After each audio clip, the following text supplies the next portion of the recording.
surprisingly, in terms of the transactions that people recorded, that they what they spent money on.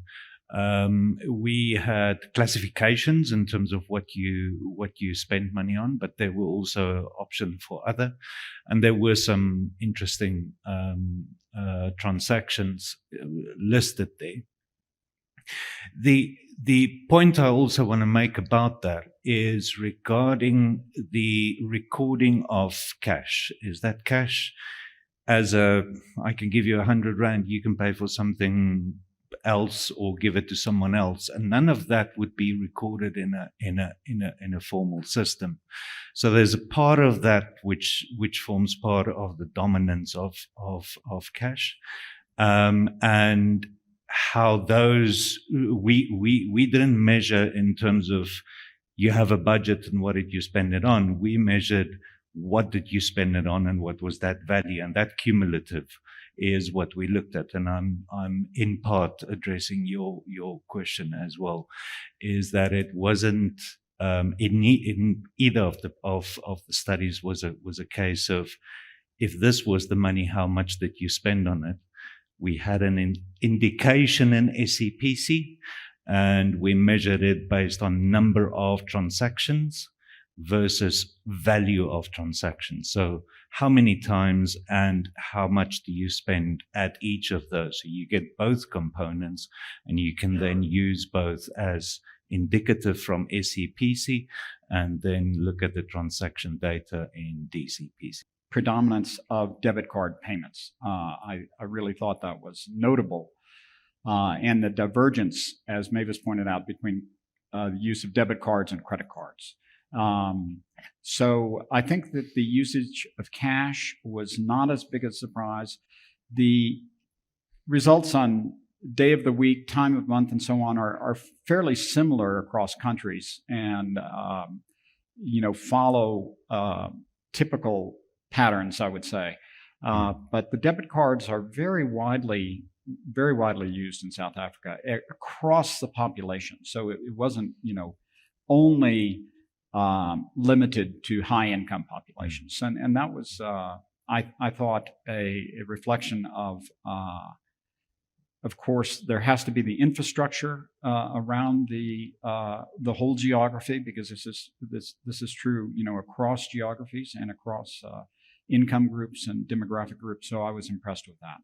The question is, why do you want? We've got to moderate expectations, but also not entirely create studies that are not useful. Why do you want LSM? For what purpose?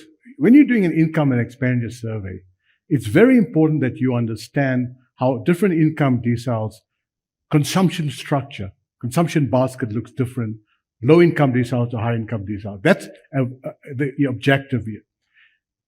The question is, what is the objective of this study? And, you want broad trends about why different people use different payment instruments.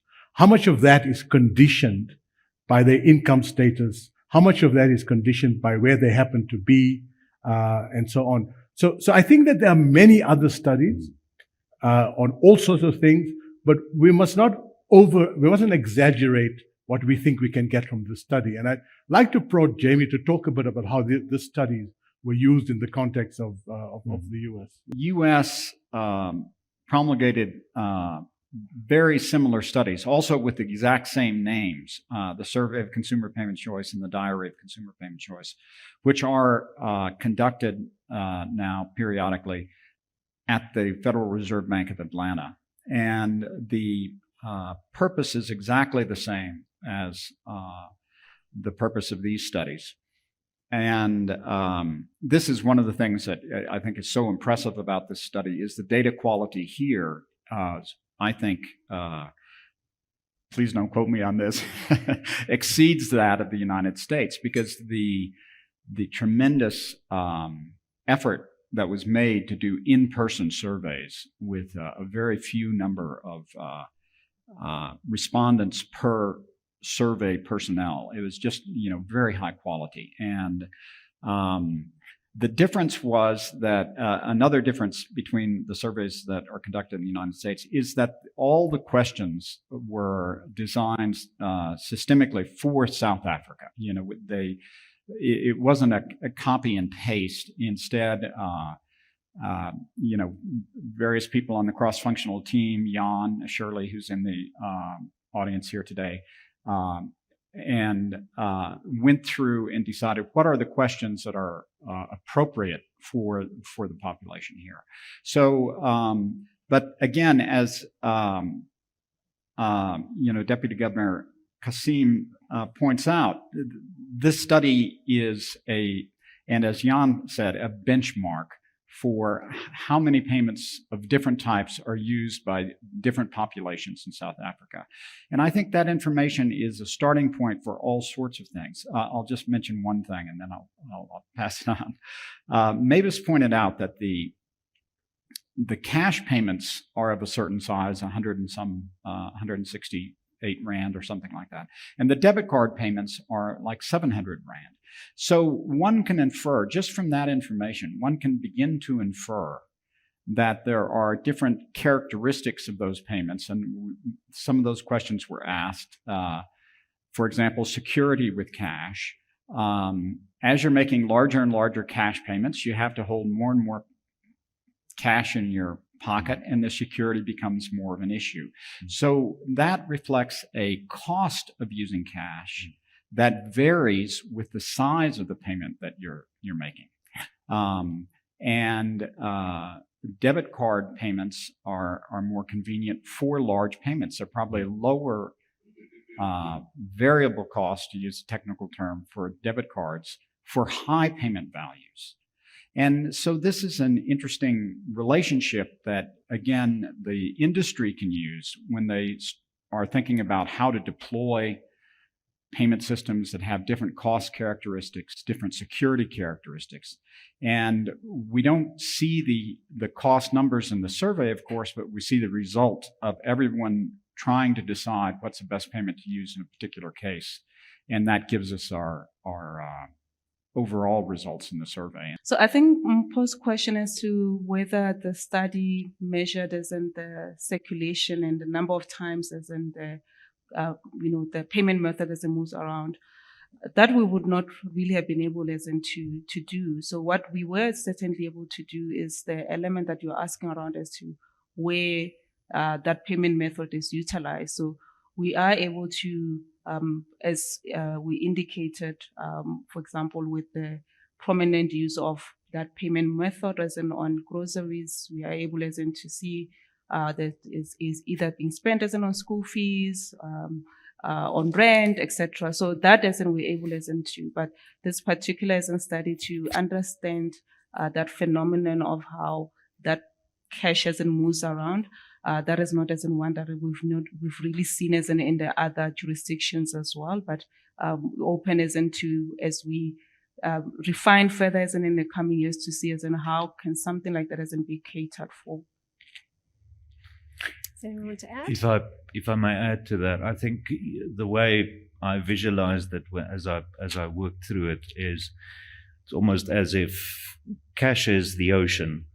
And there are some major rivers, which is the debit card side. And then as this is a benchmark study or inaugural study as a benchmark, it is seeing these other payments beginning to trickle in to that overall pool of transactions.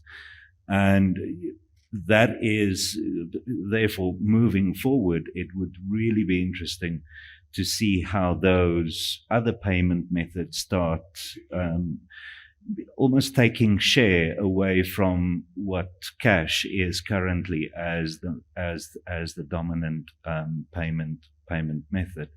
And I think the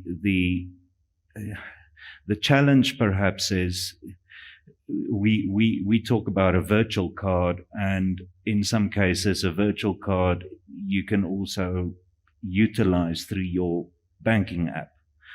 Now, to the consumer, it would be, well, I used my banking app versus otherwise it could be known as a virtual card. So those are the kind of complications with as these payment methods start gaining traction and how they are utilized and how the consumer perceives them to be what it is that they're used. And there are interesting transactions that came out of someone who used sending money, like a remittance type of transaction, to send money to her investor. And the investor would then invest the money in some platform.